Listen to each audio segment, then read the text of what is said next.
വെള്ളം പോലും എന്നോടൊപ്പം ആയിരിക്കുന്നവനാത്മാവാണ് സഹായകൻ. ആത്മാവാണ് നമ്മുടെ സഹായകൻ. നമ്മൾ ഇരിക്കാം. നമ്മൾ സാധാരണഗതിയിൽ ആത്മാവ് നമ്മളെ സഹായിക്കുമെന്ന് പറഞ്ഞാൽ നമ്മൾ ദർശനം കാണാനും കരിസ്മാറ്റിക് വരങ്ങൾ ഉപയോഗിക്കാനും ആർക്കെങ്കിലും വിസ കിട്ടാൻ വേണ്ടി പ്രാർത്ഥിക്കാനും കല്യാണം നടക്കാനും വീട് പണിക്കും ഇങ്ങനെയുള്ള മധ്യസ്ഥ പ്രാർത്ഥനകളൊന്നുമല്ല പ്രധാനമായിട്ടുള്ള മധ്യസ്ഥ പ്രാർത്ഥന. ആത്മാവ് സഹായിക്കുക എന്ന് പറഞ്ഞാൽ ഒരാളെ നരകത്തിൽ പോകാൻ സാധ്യതയുള്ള ഒരാളെ ആത്മാവ് വിശ്വാസികളായ നമ്മളിലൂടെ സഹായിച്ച് അവനെ എങ്ങനെയെങ്കിലും സ്വർഗത്തിൽ കൊണ്ടുപോകുക എന്നുള്ള ഒരു വെല്ലുവിളിയാണ്. ഇപ്പോൾ നമ്മൾക്ക് ഉണ്ടാകാവുന്ന സംശയങ്ങളുടെ ഒരു കാരണം നമ്മളിൽ ഈ ഫരിസേയ സ്വഭാവം എന്ന് പറയുന്നത് നമ്മൾ ചെറുപ്പം മുതലേ നമ്മളിത് നീ കുമ്പസാരിച്ചാൽ നീ സ്വർഗത്തിൽ പോകും, അല്ലെങ്കിൽ നീ നരകത്തിൽ പോകും, നീ പാപം ചെയ്യുകയാണെങ്കിൽ നീ നരകത്തിൽ പോകും. ഇങ്ങനെ കേട്ട് കേട്ട് ഇപ്പോൾ ഞാൻ ഇതായിട്ട് പറയില്ല. ഇപ്പോൾ ഈ സിസ്റ്റർ ഇപ്പോൾ 75 വയസ്സായി. സിസ്റ്റർമാരുടെ ഭയങ്കര ഒരു പ്രയാസമുള്ളൊരവസ്ഥയാണ്. 20 വയസ്സ് അല്ലെങ്കിൽ 15 വയസ്സായപ്പോൾ മഠത്തിൽ വന്നു. 15 വയസ്സ് മുതൽ 75 വയസ്സ് വരെയുള്ള 60 വർഷക്കാലം അവരെല്ലാ വർഷവും ആനുവൽ റിട്രീറ്റ് കൂടണം എന്നുള്ളത് കമ്പൽസറിയാണ്. ആ 60 വർഷവും കേട്ടിട്ടുള്ളത് മുഴുവനും ഈ 10 കൽപ്പനകളെ അക്ഷരം പ്രതി പാലിച്ച് അതനുസരിച്ച് കുമ്പസാരം പ്രിപ്പയർ ചെയ്യുക എന്നുള്ളതാണ്. ആണോ അല്ലയോ? അതെ. അപ്പോൾ അത് കഴിഞ്ഞിട്ട് ഇപ്പോൾ ഇങ്ങനെ കേൾക്കുമ്പോൾ അത് സ്വീകരിക്കാൻ തന്നെ സാധാരണഗതിയിൽ സിസ്റ്റർമാരുടെ ധ്യാനത്തിൻ്റെ ഒരു പ്രത്യേകതയാണത്. അപ്പോൾ പക്ഷേ അത് സ്വീകരിക്കാൻ പറ്റുന്നത് പരിശുദ്ധാത്മാവിൻ്റെ സഹായത്തിലൂടെയാണ്. പക്ഷെ അതേസമയത്ത് നമുക്ക് ഡൗട്ട് ഉണ്ടാവും, ഇത്രയും നാളും ഈ കേട്ട കാര്യം പെട്ടെന്ന് അങ്ങനെ അത് മാറണത്. അതുകൊണ്ട് നമ്മൾ സംശയങ്ങൾ ഉണ്ടാകണം. സംശയങ്ങൾക്കെല്ലാം ഉത്തരം തരാം. Praise the Lord. ഇപ്പോൾ ഒരു ഉദാഹരണം എൻ്റെ അകത്ത് വരുന്നത്, നമുക്കെല്ലാം ഉള്ളൊരു സംശയം, നമ്മൾക്ക് കാര്യം നമ്മൾ ഒരു വശത്ത് ഇത്രയൊക്കെ ധ്യാനങ്ങളൊക്കെ നടത്തുന്നുണ്ട്, ധ്യാനങ്ങൾ കൂടുന്നുണ്ട്, നമ്മൾ പ്രാർത്ഥിക്കുന്നുണ്ടെങ്കിലും every house there is a black sheep എന്ന് പറഞ്ഞ മാതിരില്ലേ, എല്ലാവരുടെയും വീട്ടിൽ തന്നെ ഇതൊന്നും കൂടാണ്ട് ഞാൻ പള്ളിയിൽ പോകില്ല, ഞാൻ കുമ്പസാരിക്കില്ല, നീ എന്നെ സ്വർഗത്തിൽ കൊണ്ടൊന്ന് കാണടാന്ന് ചോദിച്ചിരിക്കണ ആരെങ്കിലും ഉണ്ടാവും? ഉണ്ടോ ഇല്ലയോ? ഇപ്പം അച്ഛന്മാരുടെ വീടാണെങ്കിലും കന്യാസ്ത്രീമാരുടെ വീടാണെങ്കിലും പ്രത്യേകിച്ച് ഇങ്ങനെ ഒരാളുണ്ടാവും. എന്നിട്ട് അവരെപ്പോഴും കന്യാസ്ത്രീക്ക് അച്ഛനും വിളിച്ച് പറഞ്ഞോളൂ, ഇങ്ങേർക്ക് വേണ്ടി പ്രാർത്ഥിക്കും, ഇങ്ങേര് കുമ്പസാരിക്കണില്ല, ഇങ്ങേര് പള്ളിയിൽ പോകണില്ല, ഇങ്ങനെ നമ്മളെ അലട്ടിക്കൊണ്ടിരിക്കും. അങ്ങനെ ഇരിക്കെ ഇയാൾക്ക് ബോധമില്ലാണ്ടായി വിചാരിച്ചോ, അയ്യോ പിന്നെ എന്തു ചെയ്യും? ഇതൊക്കെയാണ് നമ്മുടെ ചിന്ത. അങ്ങേർക്കൊന്നും കുമ്പസാരിച്ചില്ലല്ലോ. ഇതിനൊക്കെ ബൈബിളിൽ ഉത്തരമുണ്ട്. ഉത്തരം ഇതാണ്: ഒരു തളർവാദ രോഗിയെ 4 പേർ ചുമന്നു കൊണ്ടുവന്നു. എന്തുകൊണ്ടാണ് അവനെ ചുമന്നു കൊണ്ടുവന്നത്? അവൻ നടക്കാൻ പാടില്ല. അപ്പോൾ അവൻ പാരലൈസ്ഡായി. അവൻ തളർവാദ രോഗിയായതിൻ്റെ പേരിൽ അവന് ചിന്തിക്കാനുള്ള കഴിവുണ്ടോ? അവൻ്റെ വിശ്വാസം പ്രഖ്യാപിക്കാനോ വിശ്വസിക്കാനോ അവന് സാധ്യതയുണ്ടോ? ഇല്ല. അവൻ്റെ പാപം ഏറ്റുപറയാനോ അവന് പറ്റുമോ? ഇല്ല. മനസ്സിലാകണം, അവനൊരു തളർവാദ രോഗിയാണ്. ഇങ്ങനെയുള്ള അവസ്ഥയായിരിക്കാം വിശ്വാസിയായ നമ്മളുടെ വീട്ടിലുള്ള നമ്മുടെ ചേട്ടനോ ചേച്ചിയോ അപ്പനോ ആരായാലും എന്ന് വിചാരിക്കും. ഇവിടെയാണ് വിശ്വാസത്തിൻ്റെ ആ ഐക്യം എന്ന് പറയുന്നത്, പുണ്യവാന്മാരുടെ ഐക്യം എന്നെല്ലാം പറയണതിൻ്റെ വിശ്വാസത്തിൻ്റെ ഡെപ്പോസിറ്റ് എന്ന് പറയണം.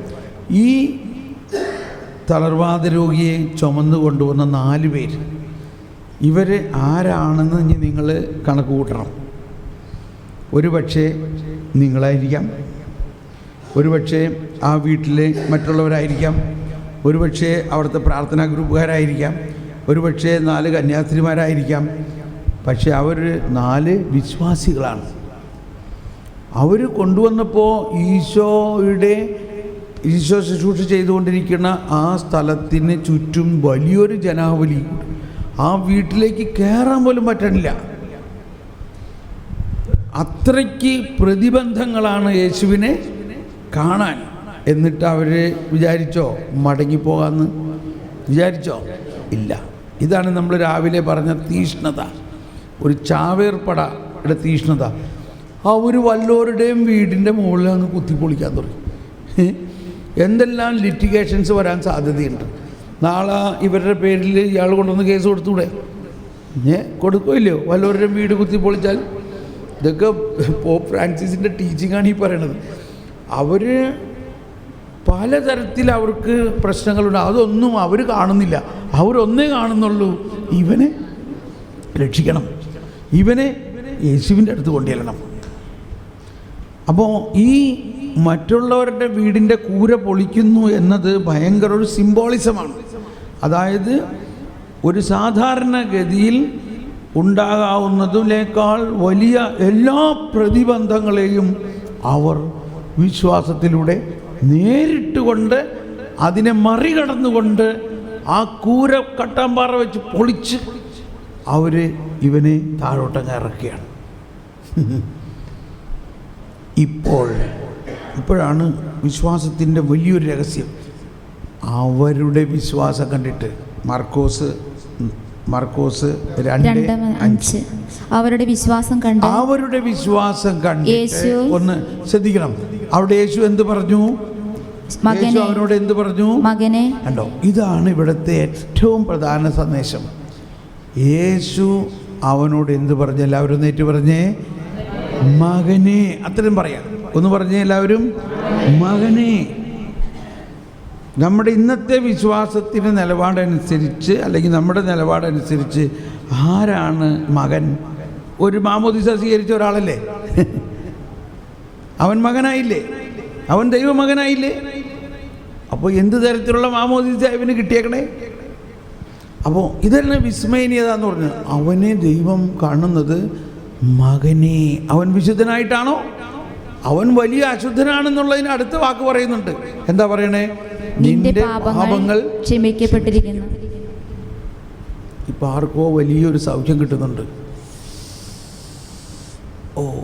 ഭയങ്കരമായ നടുവേദന ആർക്കെങ്കിലും ഉണ്ടായിരുന്നോ? ഇപ്പോൾ സൗഖ്യം കിട്ടുന്നുണ്ട്. വലിയൊരു നടുവേദന. ഇപ്പോൾ ഓക്കെ. നടുവേദന ഉണ്ടായിരുന്നു.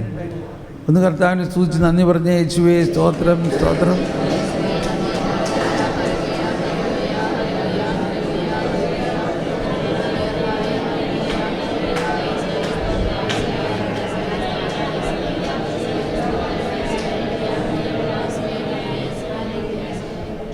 വേറെ ആർക്കെങ്കിലും ഉണ്ടായിരുന്നോ നടുവേദന? കാരണം അർത്ഥം വേറെ ആർക്കെങ്കിലും നടുവേദന ഉണ്ടായിരുന്നോ? ഇവിടെ ഒരു സിസ്റ്ററിന്, അവിടെ സിസ്റ്ററിനൊക്കെ നടുവേദനയായിരുന്നു. അപ്പോൾ ഇതാണ് ഈ അടയാളങ്ങളിലൂടെ അവൻ സന്ദേശത്തെ സ്ഥിരീകരിച്ചു എന്ന് പറയണതിൽ വേറൊരു കാര്യം.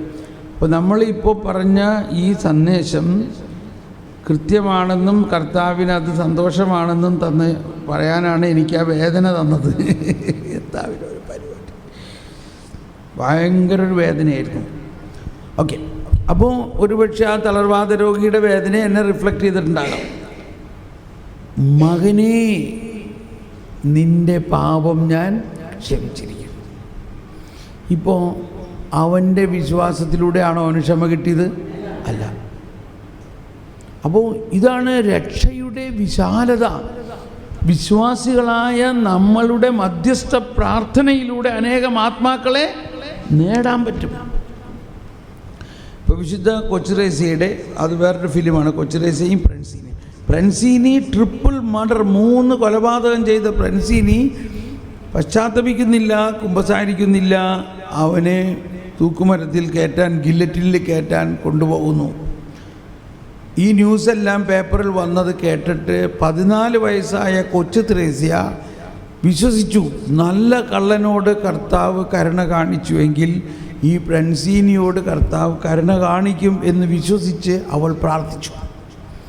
14 വയസ്സുള്ള ഒരു പെൺകുട്ടി.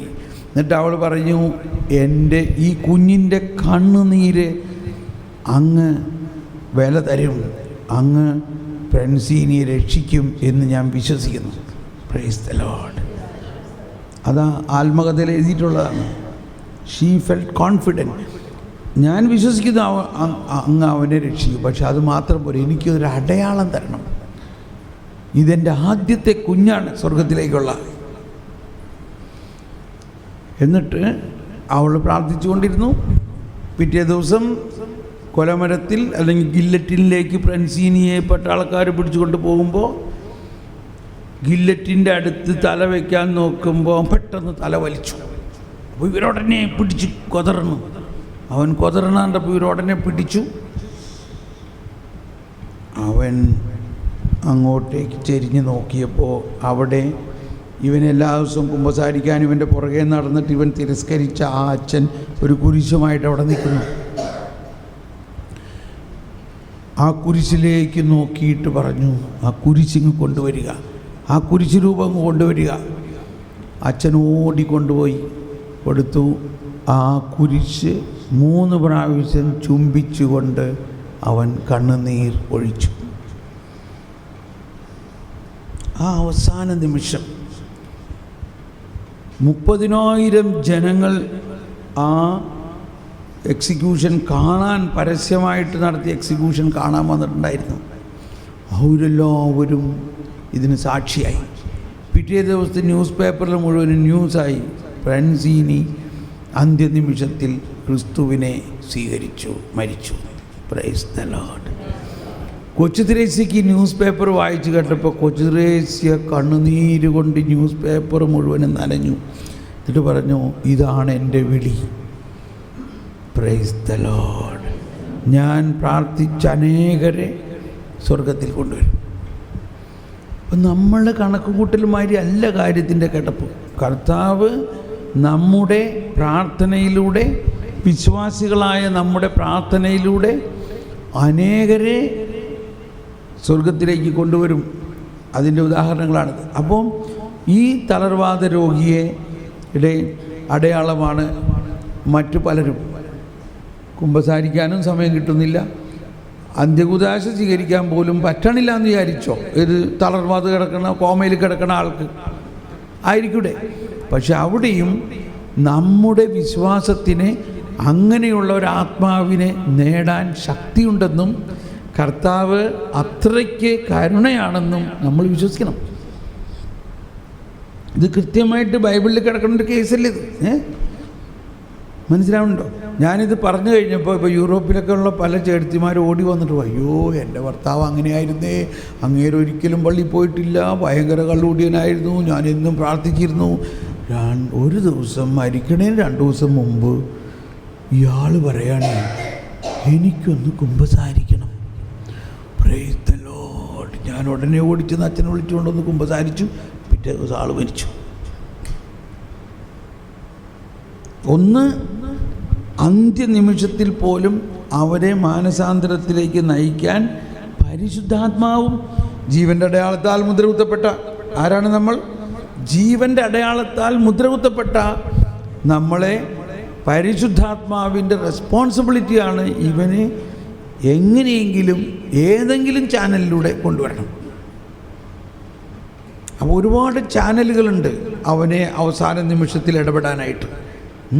നമുക്കറിയാം, R.K. കരഞ്ചിയ എന്ന ഒരു വലിയ നിരീശ്വരവാദിയും ബ്ലിറ്റ്സ് പേപ്പറിൻ്റെ എന്തോരം തോന്നിവാസങ്ങൾ ഇയാൾ എഴുതിയിട്ടുള്ളതാണ്. അതിനകത്ത് ക്രിസ്തു ഇല്ല, നിരീശ്വരവാദിയുടെ ടോപ്പായിരുന്ന ഇയാൾ ബോംബെയിലെ ഒരു ആശുപത്രിയിൽ മരണത്തോട് മല്ലിടുന്നു. ഡോക്ടേഴ്സ് എല്ലാം എഴുതി തള്ളി, ഇനി ഞങ്ങൾക്കൊന്നും ചെയ്യാനില്ല. അപ്പോൾ ഒരു മലയാളി നേഴ്സ് അടുത്ത് നിന്ന് അവൾ പറഞ്ഞു, ഏതായാലും ഇനി ഒന്നും ചെയ്യാനില്ല, നിങ്ങൾ മരിക്കാൻ പോവുകയാണ്. അതുകൊണ്ട് ഈ അവസാന നിമിഷത്തിൽ യേശുവിനെ ഒന്ന് വിളിച്ച് നോക്ക്. ആ മരണത്തോട് മല്ലടിക്കുന്ന സമയത്ത് ഇദ്ദേഹം യേശുവിനെ വിളിച്ചു. Praise the Lord. ആ നിമിഷം യേശു അവളെ സ്പർശിച്ചു. അയാളുടെ സകല രോഗവും മാറി. അയാൾ യേശുവിൻ്റെ സാക്ഷിയായി മാറി. അപ്പോൾ എന്തെല്ലാം വിപുലമായ രീതിയിലാണ്. ഓക്കെ, അപ്പോൾ ഇനി പെട്ടെന്ന് എന്തെങ്കിലും വേറെ ചോദ്യം ഉണ്ടെങ്കിൽ ചോദിക്കുന്ന ആരെങ്കിലും ചോദിക്കാനുണ്ടെങ്കിൽ ചോദിച്ചോളൂ. ചോദിച്ചു സിസ്റ്ററെ. ശുദ്ധീകരണ സ്ഥലത്തിലെയും നരകത്തിൻ്റെയൊക്കെ കാര്യം ഞാൻ ഇനി ക്ലാസ്സിൽ വരും. അത് വരും, അതപ്പോൾ ഞാൻ പറയാം. ഈ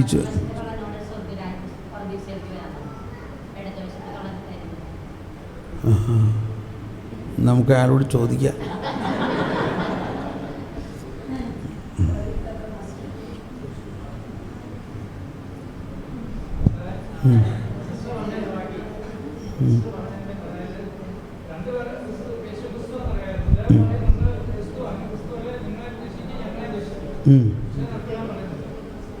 മറ്റാൾ പറയണം.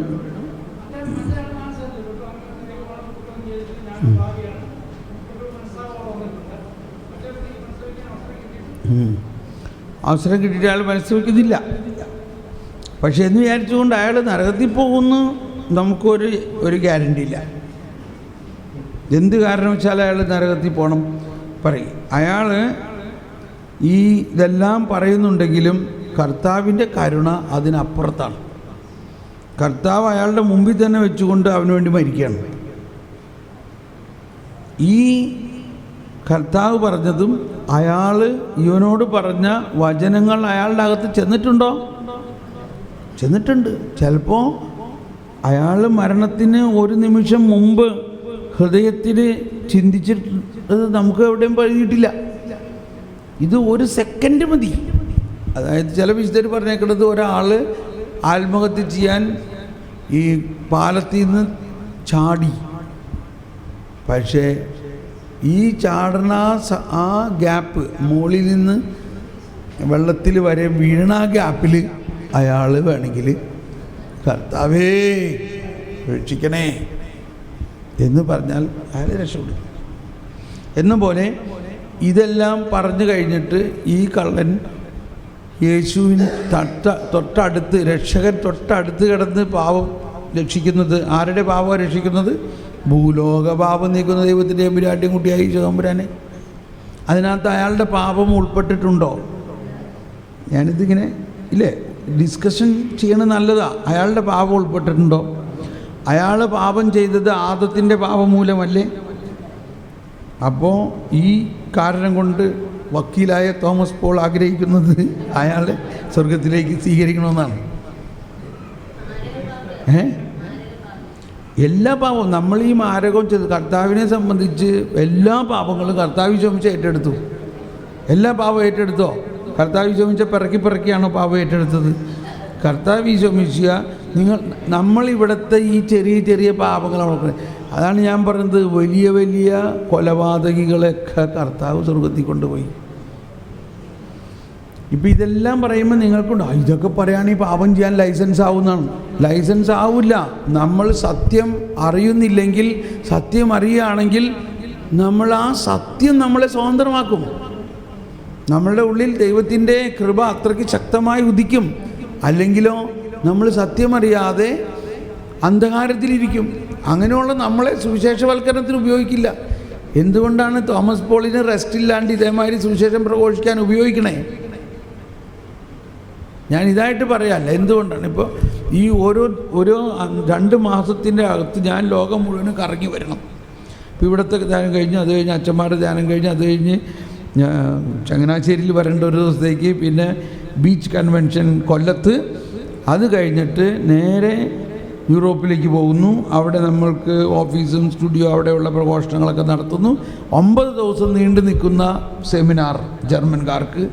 അത് കഴിഞ്ഞ് നേരെ അമേരിക്കയ്ക്ക് പോകുന്നു. അമേരിക്കയിൽ നിന്ന് ഇംഗ്ലണ്ടിൽ വരുന്നു. ഇംഗ്ലണ്ടിൽ നിന്ന് അയർലൻഡിൽ വരുന്നു. അയർലൻഡിൽ നിന്ന് വീണ്ടും യൂറോപ്പിൽ വന്ന് വീണ്ടും ഈസ്റ്റർ കഴിയുമ്പോഴേക്കും ഇവിടെ എത്തും. ഈസ്റ്റർ കഴിഞ്ഞിട്ട് CMCയിൽ സിസ്റ്റർമാർക്ക് ധ്യാനം. ഒരു ദിവസം ഇതിനിടയ്ക്ക് ഗ്യാപ്പില്ല നമുക്ക്. അപ്പോൾ ഈ രഹസ്യം മനസ്സിലാക്കി കഴിഞ്ഞാൽ ആ ആളെ കർത്താവ് ശക്തമായിട്ട് ഉപയോഗിക്കും. അങ്ങനെ നിങ്ങൾക്ക് വേണോ? വേണം. നിങ്ങളൊരു ഫരിസേയനായിട്ട് ഇരിക്കുകയാണെങ്കിൽ വേറെ നിവൃത്തിയില്ലാത്തതുകൊണ്ടായിരിക്കും ഉപയോഗിക്കണേ. എന്താ മോനെ?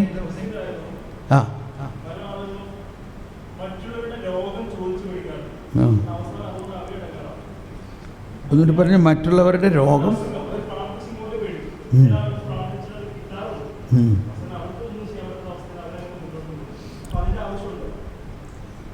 ഒരു കാര്യമുണ്ട്, ഇത് തരയും കൊടുക്കുകയും ചെയ്യണതൊക്കെ കർത്താവാണ്. നമ്മൾ ചോദിക്കണതിന് എന്തെങ്കിലും ഒരു പ്രചോദനം കിട്ടിയിട്ടായിരിക്കും.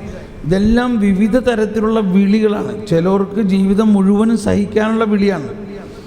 മറ്റൊരാളുടെ രോഗം മേടിക്കണമെന്നോ ഒരാൾ പ്രാർത്ഥിക്കണമെന്നൊക്കെ പറഞ്ഞാൽ കർത്താവ് അത് തരുന്നുണ്ടെങ്കിൽ അത് കർത്താവിൻ്റെ പീഡാസഹനവുമായിട്ട് ബന്ധപ്പെടുത്താൻ വേണ്ടിയിട്ടാണ്.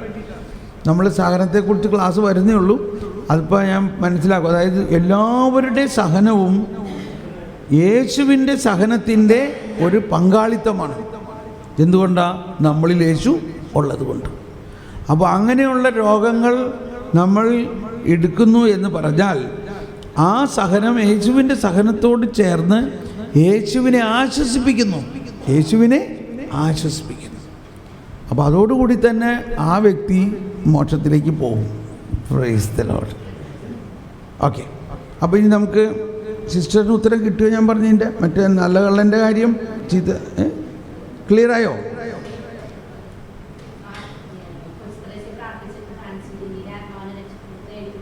ആ,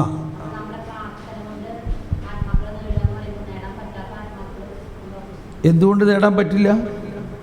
എല്ലാ ആത്മാക്കളെയും നേടാം. കാരണം നമ്മുടെ പ്രാർത്ഥന കൊണ്ടല്ല നേടുന്നത്. കർത്താവ് ഈശോമിശിഹായുടെ പീഡാനുഭവത്തിൻ്റെ ഇപ്പം അതാണ്. കൊച്ചുറേസി എന്ത് പ്രാർത്ഥിച്ചു എന്ന് മനസ്സിലാക്കിയാൽ മതി. കൊച്ചുറേസി എന്താ പ്രാർത്ഥിച്ചത്?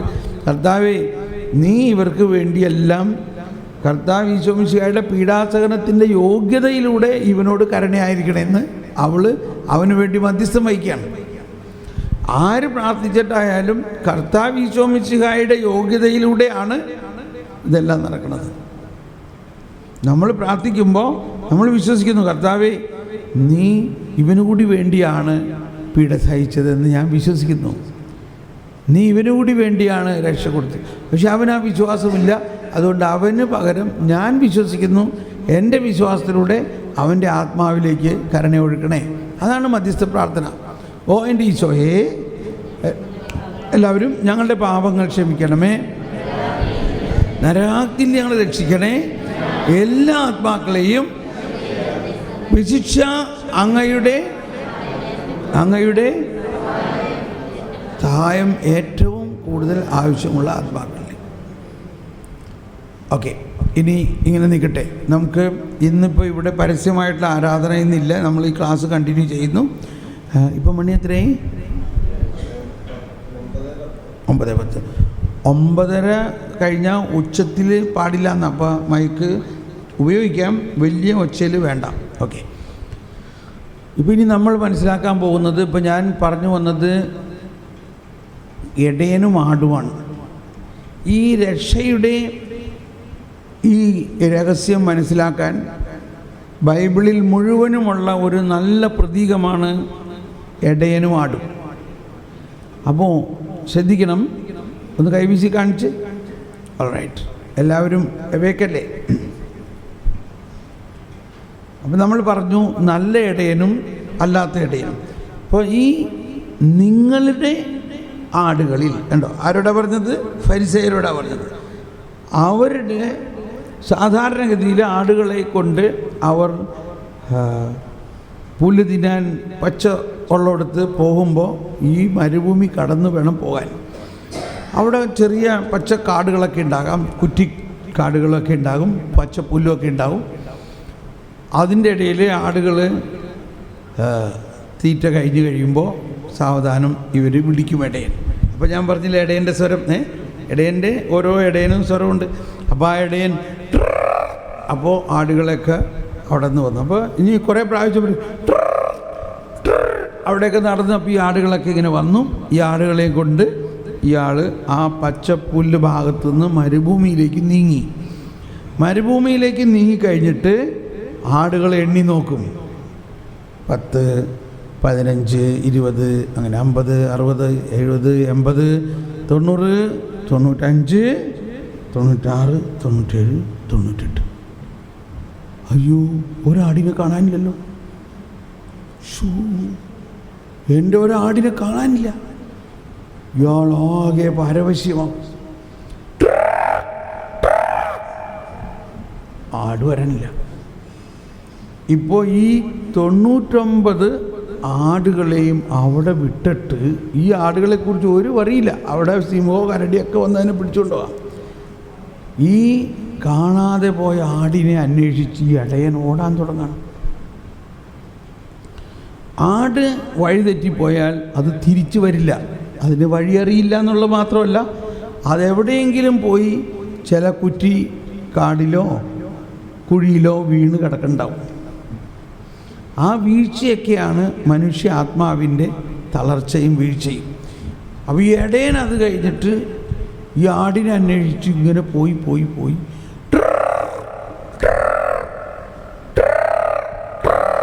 ആട് വരണില്ല. അങ്ങനെ കുറേ ദൂരം പോയി കഴിഞ്ഞപ്പോൾ പെട്ടെന്ന്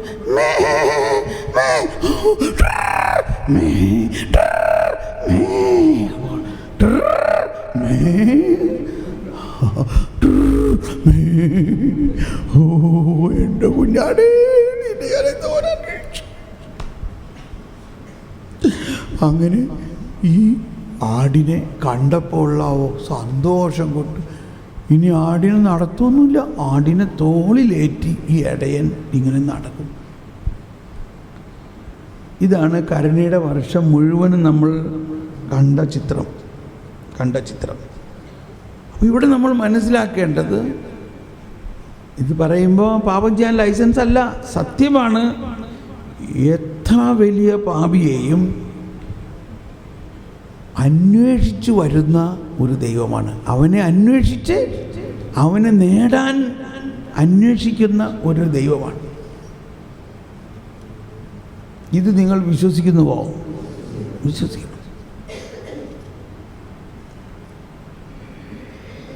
അപ്പോഴും നമുക്ക് തോന്നും, അങ്ങനെയൊക്കെ പറഞ്ഞാൽ ഇഷ്ടംപോലെ അവർ പാപം ചെയ്യും, ഏതായാലും ദൈവം അന്വേഷിച്ച് വരുമല്ലോ, രക്ഷിച്ചോളമല്ലോ എന്ന് ഉദ്ദേശിച്ചിട്ട്. അപ്പം ഇങ്ങനെയൊക്കെയുള്ള സംശയങ്ങളാണ് നമ്മളത് പറയിക്കാതിരിക്കുന്നത്. ഇതാണ് അന്വേഷിച്ചു പോകുന്ന 99 നല്ല ആടുകൾ, അനുതാപം ആവശ്യമില്ലാത്ത ആടുകളെ വെറുതെ വിട്ടിട്ട് വഴിതെറ്റിപ്പോയ ആട് എന്ന് പറഞ്ഞാൽ തിന്മയിൽ വീണ് കിടക്കുന്ന ഒരവസ്ഥയാണ്. വേറൊരു ഉദാഹരണം പറയും. ഇപ്പം ഈ 2 പുസ്തകത്തെ ഇപ്പം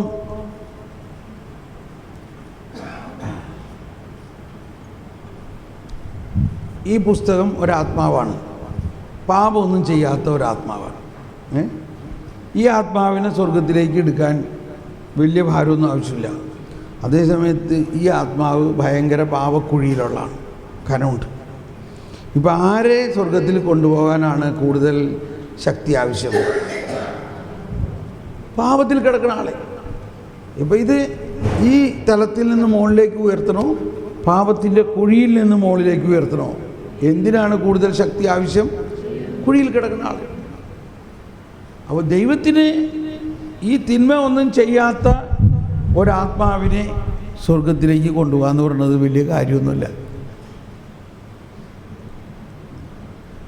അതാണ് നമ്മൾ ഭയങ്കര വിശുദ്ധിയിൽ എല്ലാ ദിവസവും ഞായറാഴ്ച പള്ളിയിലൊക്കെ പോയി ഇതുമായിട്ട് ജീവിക്കുന്ന ആൾക്കാരെ അല്ല കർത്താവ് നോക്കണേ.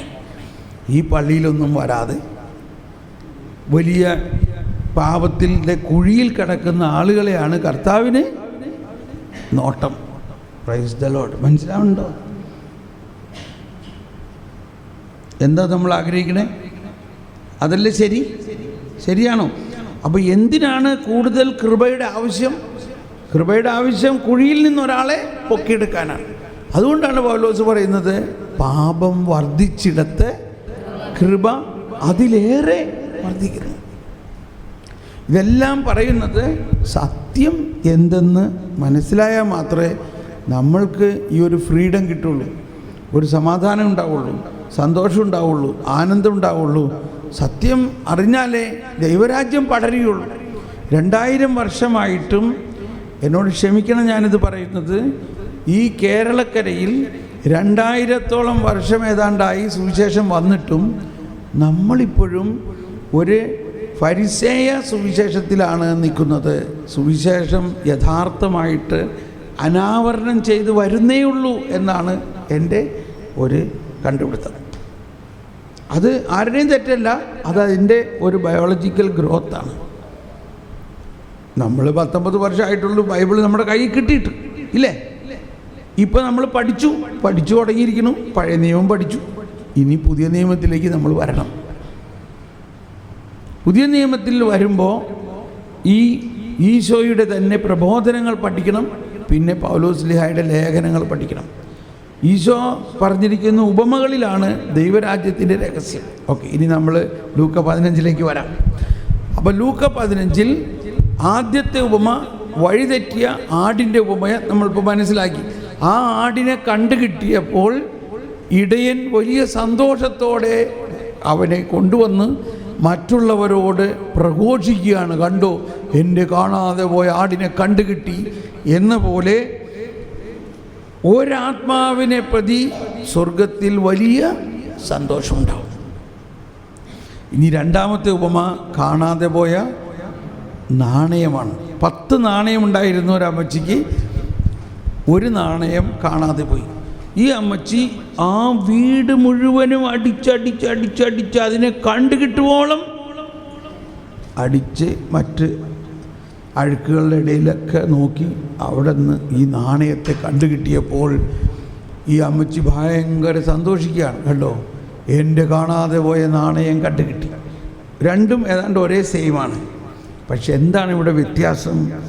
കാണാതെ പോയ ആട് പുറത്താണ് പോയത് എങ്കിൽ കാണാതെ പോയ നാണയം അകത്താണ്. വീടിൻ്റെ അകത്ത് തന്നെ ഉള്ള നാണയമാണ് കാണാതെ പോയിരിക്കുന്നത്. അപ്പോൾ ഇത് വീണ്ടും ഫരിസേയരാണ്. ആരാണ് ഫരിസേയൻ ഇതിനകത്ത്? ഫരിസേയരുടെ പ്രതീകം എന്താണ്? അവർ വീടിൻ്റെ അകത്ത് തന്നെയാണ്. അവർ കർത്താവിൻ്റെ തറവാട്ടുകാരാണ്, അവർ കർത്താവിനെ ആരാധിക്കുന്നവരാണ്, കർത്താവിനെ പ്രാർത്ഥിക്കുന്നവരാണ്. എങ്കിലും അവർ നഷ്ടപ്പെട്ട അവസ്ഥയിലാണ്. പുറത്ത് പോയ ആട്.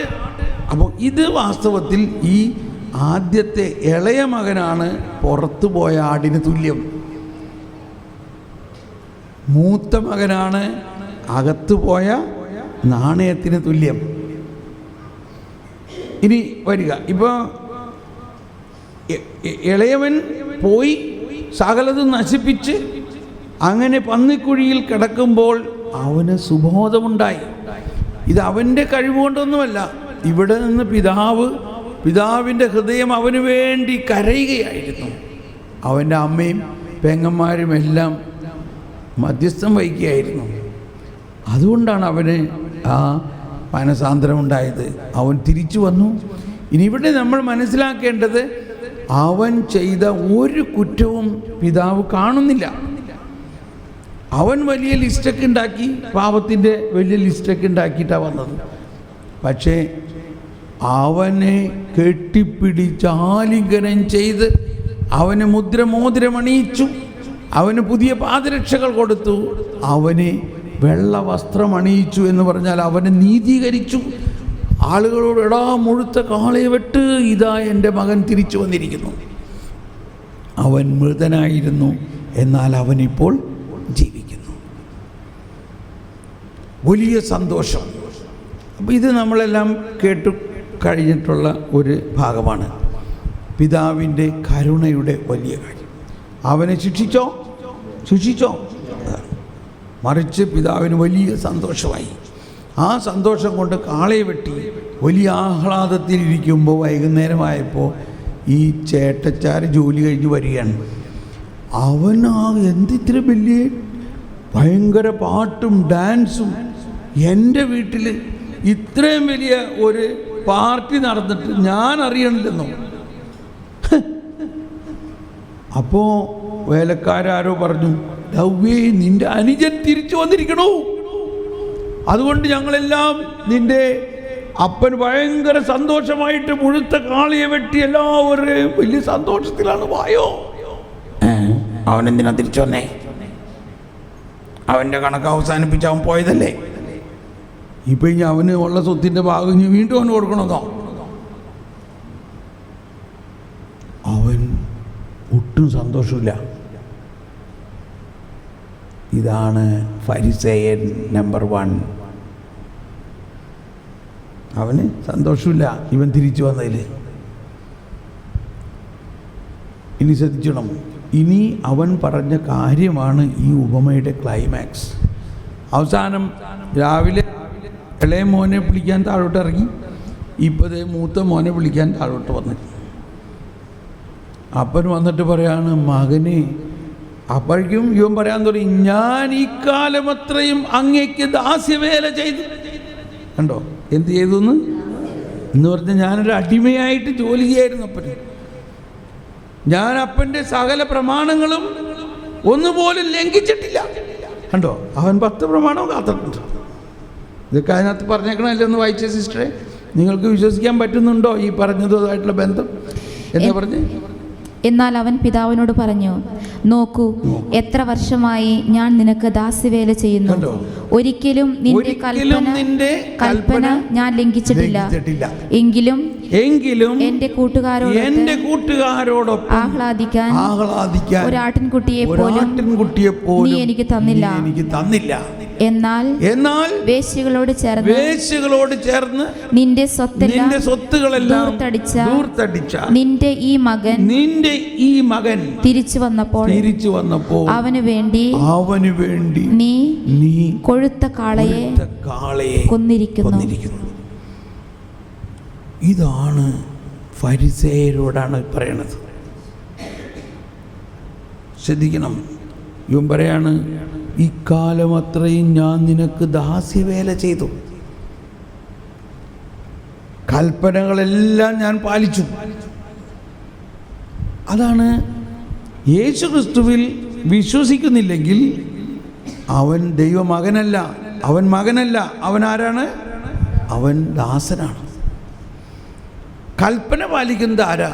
ഇപ്പം നമ്മുടെ വീട്ടിൽ ഒരു വേലക്കാരനുണ്ട്. നമ്മൾ അവനോട് എന്താ പറയുക? അതെ, നാളെ രാവിലെ അവിടെ പശുവിന് പുല്ലിട്ട് കൊടുക്കണം, മറ്റോടത്ത് പുല്ല് വെട്ടണം, അവിടെ മരം വെട്ടണം, അവിടെ അതൊക്കെ ചെയ്യണം, എന്നാലേ നിനക്ക് കാശ് കിട്ടുള്ളൂ. ഓക്കെ, അത് കൽപ്പിച്ചു ഇല്ലേ? അവൻ ശരി യജമാനെ, ഞാൻ ചെയ്തോളാം. എന്താ? അവനൊരു അടിമയാണ്. മകനാണെങ്കിൽ നമ്മൾ ദേടാ മോനെ, നാളെ ഞാൻ അവിടെ ആ തെങ്ങിൻ്റെ കട കളയ്ക്കാൻ പോകുന്നുണ്ട്, നീ വരണ്ടോ? ഞാൻ വരാപ്പച്ചോ.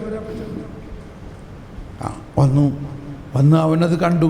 കുറേ കഴിഞ്ഞപ്പോൾ അവൻ പറഞ്ഞു, അപ്പച്ചൻ എനിക്കിപ്പോൾ മനസ്സിലായി എങ്ങനെ ഇത് ചെയ്യണമെന്ന്, ഇത് ഞാനും ചെയ്യാം, അപ്പച്ചൻ പോയി റെസ്റ്റ് എടുത്തോ, ഞാൻ ചെയ്തോളാം.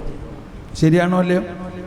കണ്ടോ, ഇത് കൽപ്പനയാണോ അതോ കരുണയും സ്നേഹവുമാണോ?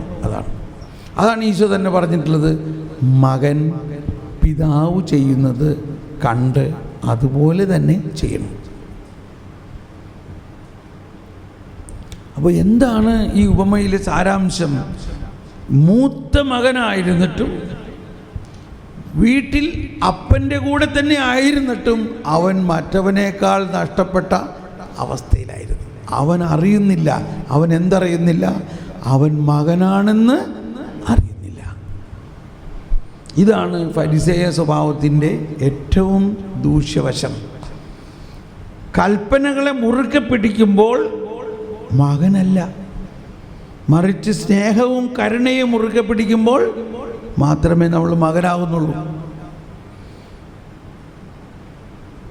ഇപ്പോൾ നമ്മുടെ വീട്ടിൽ ഒരു വേലക്കാരൻ 10,000 രൂപ കട്ടെടുത്തു.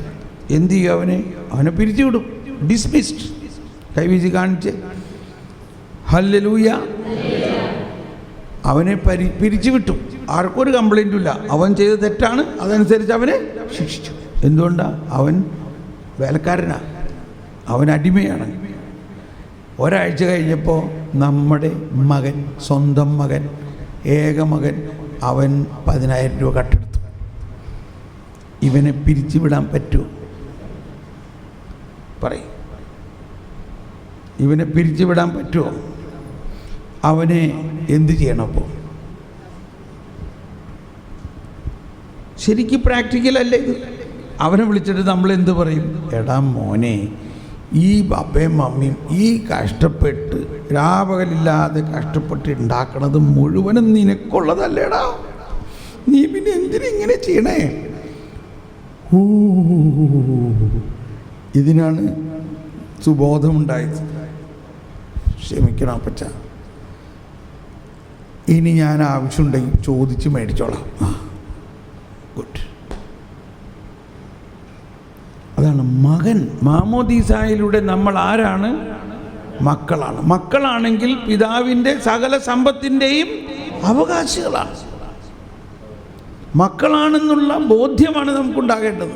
മറിച്ച് മക്കളാണെന്നുള്ള ബോധ്യമില്ലെങ്കിൽ കർക്കശക്കാരൻ, ഇന്നലെ നമ്മൾ കണ്ടില്ലേ, ആ കർക്കശക്കാരനായ ഒരു പിതാവിനെ കണ്ടുകൊണ്ട് ഞാൻ ഇക്കാലം അത്രയും അങ്ങയ്ക്ക് ദാസ്യവേല ചെയ്തിട്ടും അങ്ങയുടെ കൽപ്പനകളെല്ലാം ഞാൻ അനുസരിച്ചിട്ടും എനിക്ക് വേണ്ടി ഒരു ആട്ടുകുട്ടിനെ വെട്ടിയ എൻ്റെ അപ്പനാണ് താൻ. അജ്ഞത. എന്താണിത്?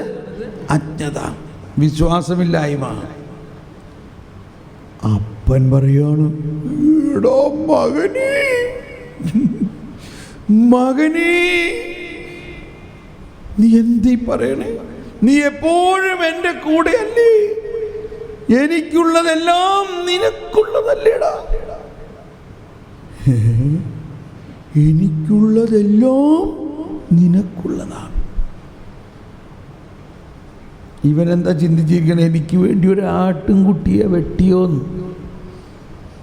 ഇതാണ് ഫരിസേയൻ്റെ അവസ്ഥ.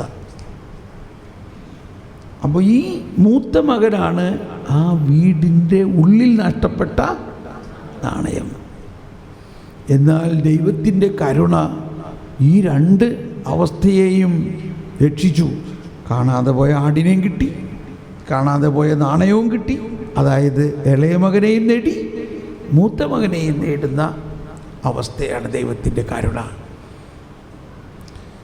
ഒന്ന് സ്വതന്ത്രമായെന്ന് സ്തുതിച്ചേ. യേശുവേ സ്തോത്രം, യേശുവേ നന്ദി. Hallelujah, hallelujah.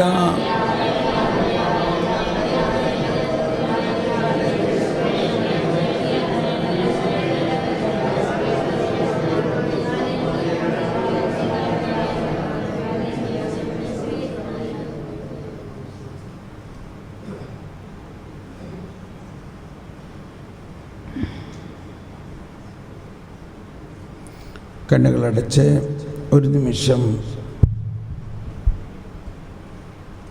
ഇനി ക്ലാസ് മുന്നോട്ട് പോകും തോന്നണില്ല.